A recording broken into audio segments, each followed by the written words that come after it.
Hello and welcome to another edition of What Our Parents Said by the Woodsman. I am Jack Woods, as always. Never will be anything different. With me, as always, is Landen Wood. Landen, how are you doing today on this beautiful, beautiful Sunday in Greencastle, Indiana?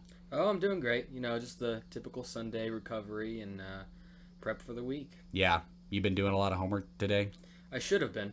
Yeah, me too. Yeah, But but I chose to spend my time at baseball, where I cut my forearm, if you can see right here. Nice. And I also took a ball to the wrist, which first day of practice already hurt. Let's do this. Fun. By the way, if you know any surgeons, I'm looking for a new shoulder and 2 new ankles. So, just gonna throw that out there. Also gonna plug that out there to any doctors listening. I'm looking for some pretty cheap surgery. Landon, today we're going to talk about sex and relationships as teased at the end of last episode, and we have ourselves a wonderful guest today, at least in my opinion and the opinion of her father, Olivia Yanda, my beautiful fiancée. Olivia, how are you doing today? I'm doing great.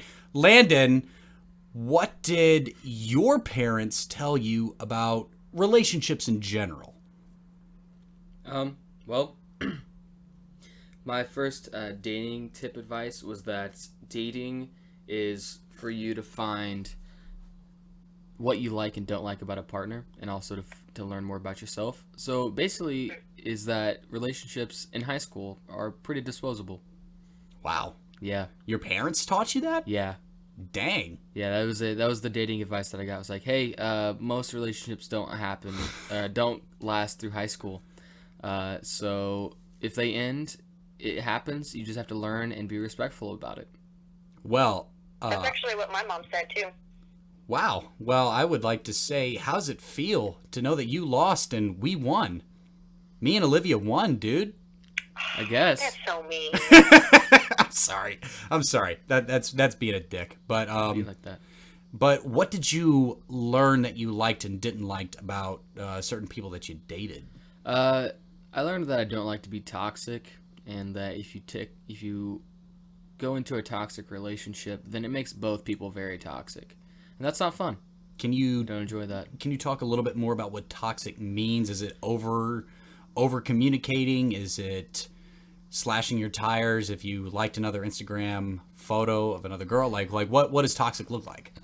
It has multiple forms. It changes. It's just scary the entire time though.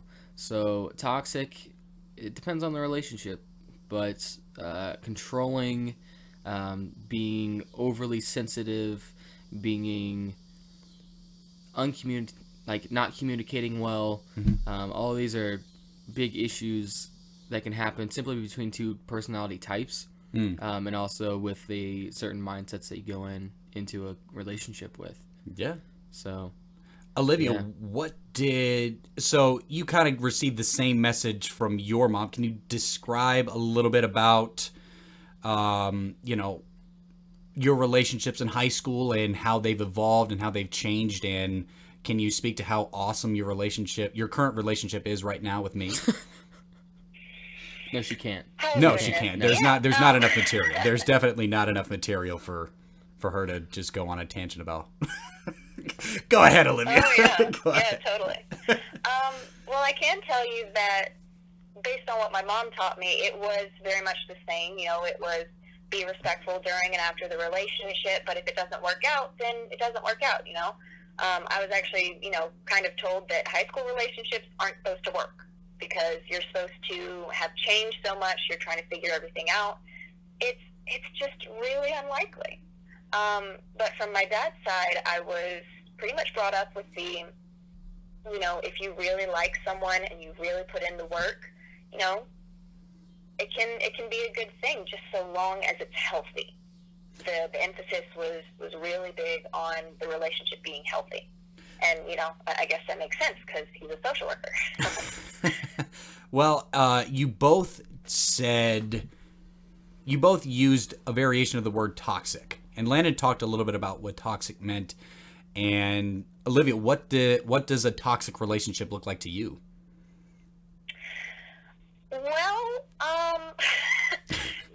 relationships that I've only been in a few. I've only been on a few dates, as it were, as well. So the idea of toxic that I have is, one, to not get into a relationship that you don't want to be in.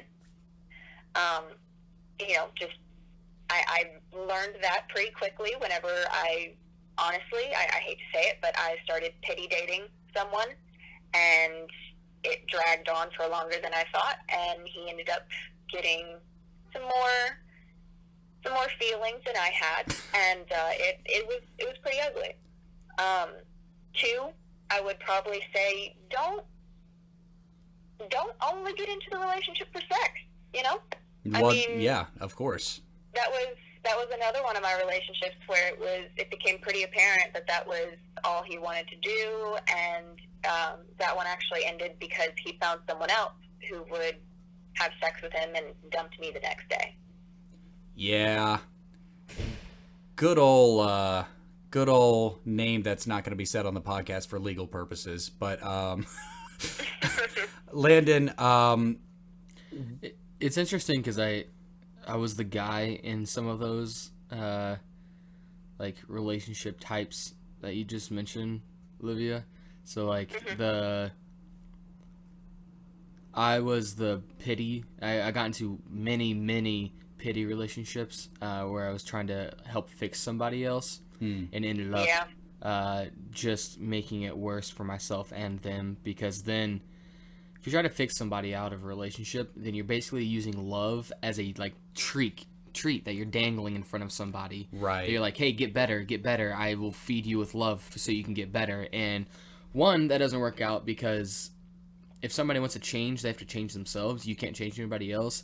And two, that is a very twisted, controlling, like, not compulsive, but very toxic way to be in a relationship with somebody is, hey, you need to change yourself for me. Yeah. And that is terrible standards to have. And, well, there is a difference. There is a difference between adjusting your personal habits and what you say around a particular person and then changing your personality entirely. Have you had experiences where you had to convince yourself that changing yourself was the right thing to do for the person, or vice versa? Did you have somebody change themselves? I mean, obviously you didn't, but I'm just kind of posing that for interview purposes. No, I actually did. I mean, it was okay. It was one of my relationships I was in, so their parents were very, very involved, and to like a creepy degree. And like once we broke up, the ex's mother brought my mom's homemade recipe for me at school as I was volunteering for an event, and was like, hey, here you go, I made your mom's special recipe for you. And then she also like left glue to fix a hula dancer. The skirt had fallen off, and I thought it was hilarious. And she left glue at like midnight on my car. I was like, hey, here's for your hula dancer. I hope everything's going well, type of thing, with like a weird note. And I was like, this is absolutely creepy as hell. But back to the point, they ended up, her parents were like 60, right? Yeah. And they ended up buying a new house because our family inspired them to do so. Inspired. That's a very nice word of that. Yeah. Or like convince them that they could be a better version of themselves because we were the best version of ourselves. Yeah. And in that situation, I really did like her, but I ended up falling into I want to help somebody mentality. Yeah. And that's, like I said earlier, it was one of my main relationship aspects. And with that, I also stayed with somebody and would convince myself that I should be in it, and that was when I would adjust myself to them. So in the process of trying to help, I would try to like build myself to the best, or build myself to what I thought I needed to be. And so I would take away some aspects of myself, was like what I was talking about or what I felt like I was comfortable saying. I always felt like I was basically impersonating somebody else. Oh, gosh. Yeah, to be in a relationship with somebody. Well, I mean, I sympathize, and I empathize too, because I've definitely adjusted who I was to accommodate to my significant other's needs. As a matter of fact, the last person I dated right before I got engaged to Olivia, I definitely changed myself. I got baptized in a church 45 minutes away from my house just to impress a girl. Wow. I mean, the lengths that men will go to. It's like some Romeo and Juliet shit. No kidding, right? But see, the thing is, it's not just on the male side. I mean, I've done some ridiculous stuff trying to get the attention, honestly, of you, Jack, in high school freshman year. I mean, it's y'all aren't alone. Well, can you talk a little bit about what girls especially go through when trying to change somebody or change themselves? Because I can't even imagine what girls go through in high school just trying to maintain relationships. Yeah, I mean, it's really rough. I mean, especially whenever you're in like freshman, sophomore year, you're kind of in that earlier stage. You don't really have a good hold on who you are and what your morals are, stuff like that. And even going down to like the way that you dress, because that's honestly a big one. I did notice that there were times where I was trying to change how I dressed and how I looked and everything just because I wanted to get the attention of somebody else. I started to try and adopt their style or a style that I thought that they liked. You know, I was shopping at the IG baddie stores, you know? And I'm 15, 16. I have no business being in there. Right. What's wrong with some 3 for $10 at Old Navy for some pair of jeans? Right, exactly. But, you know, here I am. I'm on Fashion Nova and everything. I'm looking through the jeans and stuff. I have no business. Absolutely not. And it was honestly just if I change my look, maybe he'll like me now. Wow. But honestly, it goes a lot deeper than that. It's not just if I change the way I look, because that's just the stepping stone, really and truly. Well, once you change your style, you look at yourself differently. And once you look at yourself differently, you start to adopt this different persona or persona, whatever, however you say it. But yeah, that's a great point. And now that, Landon, you are a single man having been in multiple relationships, what is your view on relationships now? Like, what do you foresee will happen with future romantic interests? Because if I can say, you've definitely been through the ringer with some relationships. Yeah, I feel like I have. A lot of just crazy situations that I never would have imagined anybody would get into. I've gotten into many of those crazy, like, how does that happen? And then they're like, well, this is how it happens. Like, welcome. Not just one crazy relationship, but many. And with that, I've kind of learned that what I'm looking for in a partner is somebody I can be best friends with, and then get intimacy off of that. Yeah. Right? So, with that, kind of going back to, Olivia, what your rule was is don't get into a relationship just for sex. And so how I changed kind of my perspective on a relationship this summer is I was like, hey, I don't want to just hook up with people. I don't want to go into just sex. I don't want to flirt to flirt. I want to develop a good friendship with somebody this semester, if it happens. And then after that, I'll consider being in a relationship. So I was like, I'm going to limit myself this semester to nothing and see how I am by myself. I mean, something that I learned from my parents that they told me about relationships is if you want to be happy in a relationship, you have to be happy alone. And I hadn't. Right, yeah. I'd been in and out of relationships for a very long time. And finally, within the past few years, I was like, no, I'm not going to. Like, right. I'm going to stop. Actually, just within the past year. So. Well, that's a good choice to make, especially if you've had a very rough go of it. And one thing that I really appreciate about you especially is that you are very genuine and you're very open and honest with people. And it doesn't matter who it's with or where they come from or anything. If you have romantic interest at all, you want to cultivate meaningful relationships now. And I think that that is something that people don't actively seek out anymore, and it's very, very upsetting. What do you think, Olivia? I absolutely agree. I mean, I think everybody, especially like the people that start dating really young, or they start getting intimate really young, yeah, absolutely. You got to put yourself first. And Lane and I absolutely agree. If you can't be alone with yourself, you don't need to be alone with someone else. Let me ask you something, Landon. Did you ever go see a movie or go to a restaurant or even just take a drive by yourself whenever you were in a relationship? I mean, I would take drives and things like that by myself because in high school you don't live with somebody else. You have to find segmented time. But I think there's also an interesting distinction. I never really felt like I was being myself. Like, I very rarely had alone time, simply because you can always Snapchat, you can always FaceTime, you can always text. And I guess, yeah, I didn't really have that alone time. When I did have that alone time, it wasn't focused on self-care. It wasn't focused on helping myself and really nurturing and trying to figure out who I was. It was like, oh, I'm going to do homework, or I'm going to watch a movie with my family, or I don't know, do a variety of different things. Oh, when I am done doing this, I can start texting her again, or I can start FaceTiming again. So, very much some advice that led me astray, I think, is that I was told that a woman should be your world. If you're going to get into a relationship, then the woman should be your world, and you should go after them, and they should be your everything.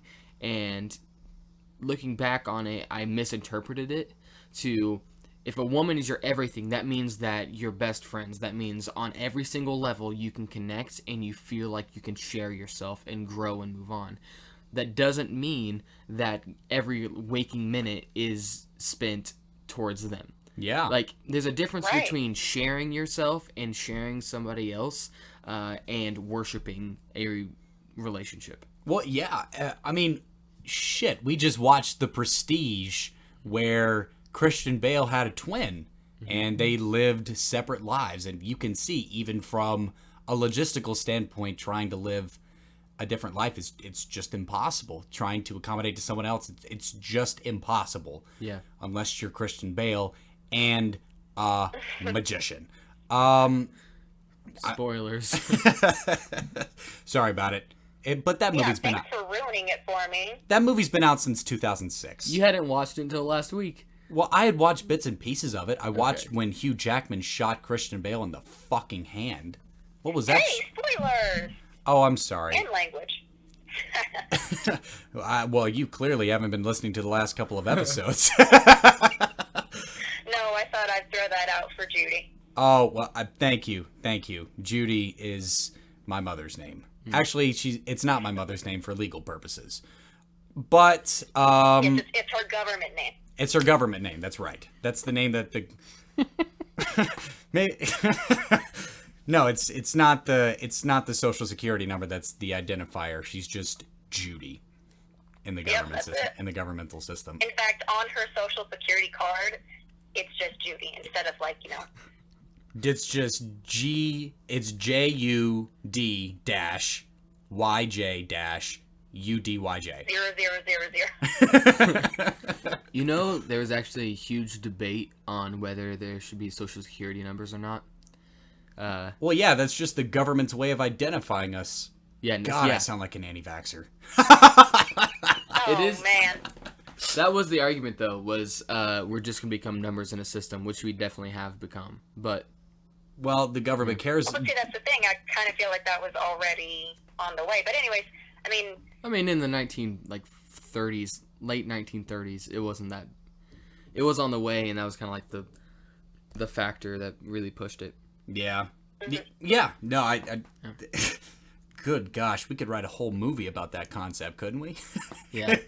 Well, Yeah. actually, that brings up a really interesting topic that I wanted to get your ideas on. What do you feel about the nuclear family living in today's society? The Could nuclear. it work? Do you want it to work? Do you want any of that? The house, the white picket fence, the dog, the 2.5 kids. Would I you don't know if I mind have half a kid, 2.5 but kids. the whatever. 2.5 kids? Right. The other one's just he's missing a torso. It's like a dog. Yeah.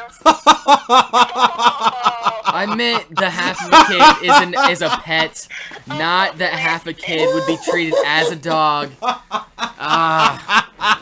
I meant you have 2 kids and a pet, not that you have 2.5 kids. Nope. It meant that you have 2.5 kids, and that's what we're going with from now on. Oh man. Oh. No. I won't give you any crap because you look like you've been tired from procrastinating all day. Anyways, Hey. the nuclear family. Well, okay. I guess I'll go. The nuclear family. It's a great concept. I don't think it's practical. And I mean that in this sense. In the 1950s, obviously, the economic structure of the United States looked a little bit different. The way that we transfer money was very different, and the way that we operated as human beings was very, very, very, very, very different. And to romanticize the past and to want that Leave It to Beaver kind of lifestyle, it's outdated. It's not necessary. You can have versions of a nuclear family. For instance, you don't have to have the white picket fence. It can be brown if you want to. Or you can live in a studio apartment. Or you can live in a trailer home. It really doesn't matter. As long as the word family is in there, I don't care where I am, what I'm doing, how much money I have. As long as I have my family with me, I'm A-okay. I don't know if that's the same with you.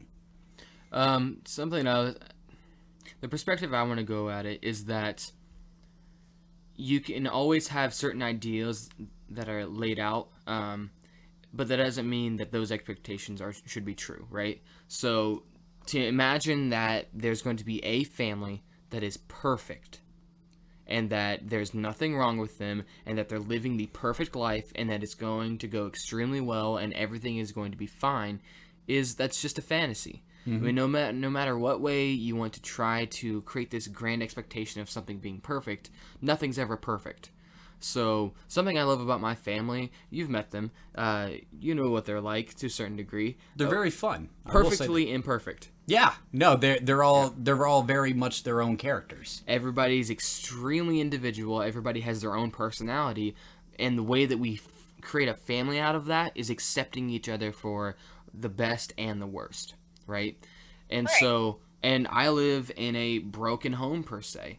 I have basically 2 families. I have my dad's side and I have my mom's side, and both have their own partners and siblings in both sides of the family. And so wanting to have a nuclear family is not bad. Mm-mm. And I think the idea of a nuclear family is really, it's a good idea, right? My parents split when I was 6 months old. And so the idea of my parents living together and having a complete household is fantastic. A divorce is one of the hardest things a child can go through. Mm-hmm. And so not wanting a divorce, of course nobody wants a divorce. But I don't know. I think that trying to instill a nuclear family onto everybody would be wrong. Well, conformity is the main point in having a nuclear family, and what you just described was not conformity at all. No. As a matter of fact, it was quite the opposite, and I think that's the beautiful thing about family. It doesn't have to be that white picket fence to be happy, that white picket fence to be joyful, if you will. And even if that goes too far, that white picket fence, and in the process of trying to get it, will create more unhappiness and more unresolved feelings. Mm-hmm. Right. And honestly, it seems like to me the people that are wanting so desperately to have the white picket fence, whenever they don't get it, it causes resentment in their family. Yeah. Because you guys aren't living up to my picture of what you should be. And yeah. I absolutely agree, Landon. I mean, my parents split whenever I was, I don't even know how old I was, like maybe 1, maybe 2, somewhere around there. So I've never had the picture of my parents being together because it always worked better whenever they were apart. You know, it was always healthier. It was always easier for me as a kid to go in between houses. And I know that a lot of people have, you know, said, "Oh, well, your parents were divorced at such a young age. I'm so sorry." And it's like, sorry for what? I mean, this is all I know, and I'm completely comfortable with it. Like, I'd probably be very uncomfortable if my parents weren't divorced. Well, we've been talking about romantic relationships exclusively for this episode, but we should transition into something else before we end the conversation with sex. But with I like how you had to emphasize the no, sex part. That so was great. so Yeah. what you don't see, Olivia, is that we're looking at the computer screen on Audacity, which is the platform that we're using to record this on, and you can see definitive spikes at the end of the episode when I decide to yell. I would like to say that the entire time Jack is talking, the spikes are higher. Like, whenever his mouth is open, there's always considerably more spikes than any other time. Oh, you can always hear his voice from across the room. Let's be honest. Come on. Yeah, well, He it's walks into a room and you know, and it's not because you can see him. nope, it's just Because you're hearing him. And there are always two reactions. It's either, oh, Jack's here, or fuck, Jack's here. And those are always, hey, it's divisive. You're a divisive guy. what the In the house. fuck? Are you shitting me? Hey, yes, I'm absolutely positive. Who the fuck is talking shit in the house? No, the house, I the have reason to why agree you're in with this Landon. house is because the majority of people are like, fuck yeah, Jack's here. Oh, no, I get it. But in get other it. places, Oh, I Yeah. can name one place right now where nobody likes me, and I don't like them, but we continue to believe this charade for my father's Charade? health. Really? So Olivia, Landon, you both grew up with divorced parents. You don't know anything different. You just simply know that's dad's house, this is mom's house, and you create these worlds, if you will, and you know what you can get away with at mom's, and you know what you can get away with at your dad's. So how has your relationships with your parents changed even as a divorced child? And Landon just gave me a really big sigh and his eyebrows just raised. So I'm going to direct this question over to Olivia first and give Landon some time to really contemplate his answer. Oh, see, that's great because I just had the same look. I'll go. I mean, it's definitely different, especially because, you know, let's say you have an argument or some type of a little spat with one parent. You're going to the next parents the other day, you know? You don't have to sit there and live with it. It's not glaring in your face.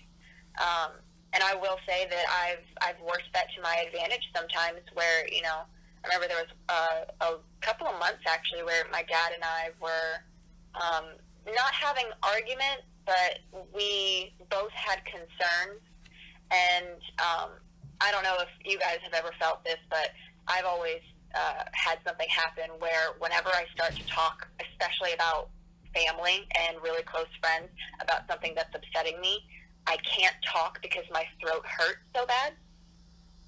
I don't know if you guys have ever experienced I've had that. Where, like, I tear up. But, yeah, and it's almost like there's, like, barbed wire on your throat. Like, you just can't talk. You literally cannot get it out. Yeah. So we started writing letters to each other. And it was a way for us to communicate. It was a way for us to, you know, still have some type of a bond, even if we weren't talking about, you know, actually talking about the issue. Yeah. So, you know, while it is a little bit different and while there are different steps to it, I think that, you know, me having divorced parents and being able to go back in between houses ultimately made those little spats easier because it didn't keep the tensions rising. You know, it wasn't constantly boiling over.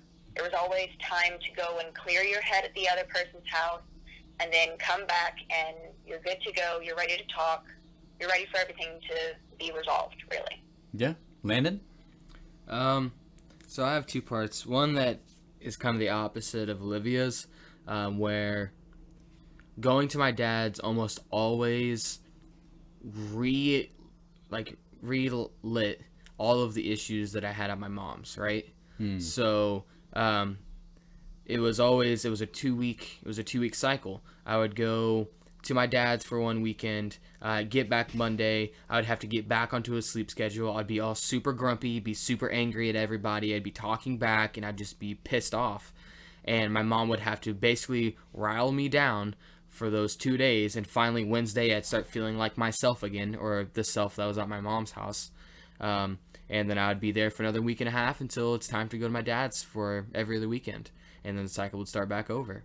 And with that goes in the second part of, I definitely was in the middle of a relationship. So I felt like I was always in between my parents fighting. And always, even if they definitely both tried to keep their anger and all of that with my other parent out of the loop. But it got to the point where I almost felt like I had to choose who I loved more out of my parents. Oh, boy. I get that, yeah. So through a lot of the time, it's like, I live with my mom, but my dad feels like he was shorted out of time and that I should go live with him. So do I love my dad more enough so that when I'm old enough, I'll go choose to live with him? And that was, say, ages 8 through 12, 8 through 14. That was what it was like. It was who am I going to go live with when I have the choice to? And it was almost as if it was made a game into who I'm going to choose later on in life. That is really fucked up. Yeah. And so that's, like, back to the nuclear family, that's what a divorced child's family situation is like. It's, to the worst, it's, I am the result of a relationship that blew up and shattered around my life, and now I'm trying to be the only connection between these two people while they at some point hate each other. That is really fucked. Yeah, that's what divorce is. And I will say, it almost, being a divorced child, it almost feels like, your entire life and everything that's leading up to it's leading up to this point where you choose between the parents. Man. It's kind of, so-and-so's been here my whole life, and they've always been, there for all my big accomplishments, but this other person has always been there for me, like, emotionally and everything, but both of them have always been there whenever, like, I needed to call them or something, and it definitely is a really tough decision, and I know it weighed very heavily on me. I don't know about you, Landon. Yeah, it does. I mean, to the point that I have only started to begin to resolve issues with my father the past year. This summer was really big. I started working with him. It was an amazing time. I felt like I really bonded and got close with my father again after many years of not being close. And it was really important for me to spend that time. Time is such a big factor on how relationships develop, and having a constraint on your life literally as a child was sectioned off into, you're allowed to have this much time with one and this much time with another. Ruled by a court, and it's just an odd situation.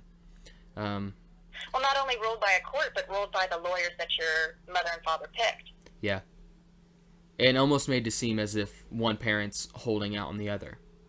Which can be a hard, Well, I mean, I can only imagine what it is like being a parent in that situation. Like, I cannot live with you, but I am very thankful that I had a kid with you. Yeah. Did you ever get that? Did you two ever get that vibe of, like, your mother and I did love each other at one point, but we just couldn't do it. That was the, like, almost word for word what I got. I mean, both my parents have said, well, I love your mother because, at the very minimum, she created you, and you're the best thing that's ever happened to me, I love your father because he allowed me to have you, and that's, the most wonderful thing, blah, blah, blah.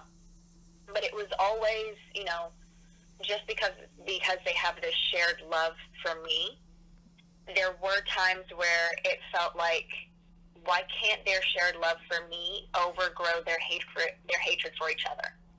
And that was a question that, honestly, I didn't grapple with until really, like, the start of puberty, I guess. Like, I wouldn't really say middle school, I wouldn't really say high school, it was somewhere in between, because it was just, well, I'm starting to look at everybody else, and I'm desperately wanting to conform and be like everybody else and, keep your head low. But my home doesn't look like any of their homes. Why is that? Is that the same experience for you? Yeah. Again, almost word for word. Because it's not like that isn't a defining moment of their lives, right? I've heard both of my parents say that having me was one of the biggest parts of their life. I also was a motivation for my dad to quit a very abusive drug habit. That and my mom also had her only husband, but it was my brother's dad that she got with after my father, and so yeah, it's a weird dynamic and I was also a very empathic child, so I could feel what my parents were feeling to a certain extent, and I could tell that there was a lot of unresolved issues, and that there was a lot of love there, and that love had grown sour, basically, and that they were angry and resentful and had so much, basically, issues with the other person, that they weren't willing to resolve, but they still had to deal with every other weekend because they needed to arrange things with their son. So, like going to a baseball game, going to practice, buying clothes. I mean, it got to a point where it felt like almost every situation or issue could be related back to the split of my parents, and that was a good 4 years. Good Lord, I'm getting emotional. Well, I mean, I would say that we kind of been talking about how divorce bad, but my parents, especially during my early childhood and everything, they did a great job. I mean, my mom and dad would be in contact with each other, trying to figure out, hey, do you want to go with her as a chaperone on this school trip? That I remember several school trips that either my mom or my dad went on, and, we had a whole experience and made memories on that. But it was also, birthday dinners, as a kid, walking around different places. I even remember one time just going grocery shopping, and both of them were there. And I know it sounds crazy, but that is the last time that I was in between the two of them, and they both lifted me up at the same time. Did your parents ever do that? No. It was so fun. They would, I would be in between them holding on to their hands, and then at the same time they would both lift me up and forward so that my feet would kind of kick out, and then they'd bring me back down to the ground, and it was kind of going on a swing, but hey, your parents are the swing, Oh. Why don't you rub it in a little bit more? Good Lord. One of the only times, there were 2 times that my parents were together that I remembered. One was when I broke my collarbone, and my dad was the one that took me to the hospital. It was right in between, the divorce. So it was right after the divorce, and it was just kind of a weird situation. So I remember that. I remember my dad being in the same room as my brothers and my mom in my own kitchen, and I was like, this is an odd experience. I was also super high on painkillers because I just snapped my collarbone in half, and I remember saying that I love circles because I watched domino videos with my entire family. There you go. Yeah, so that was interesting. And then also for my graduation, one of the events was your parents walk you out onto the gym floor, and you're called out as a senior, and it's senior night for the basketball game. And I was a band member, so my parents, we were able to wait in line for half an hour, and they just sat and talked about the good old times. And they went through all these different stories and what they used to do, and basically, I was able to see how much they loved each other back then, right? It's also a weird experience because a lot of people who have are divorced or separated parents, they don't. Usually, it was the child was a mistake or was an accident, but I wasn't. So I was planned. I was a planned child, and then 6 months afterwards, my parents split, and so they purposely were like, we love each other enough, we feel like we're solid enough that we can have a child together, and then it didn't work out.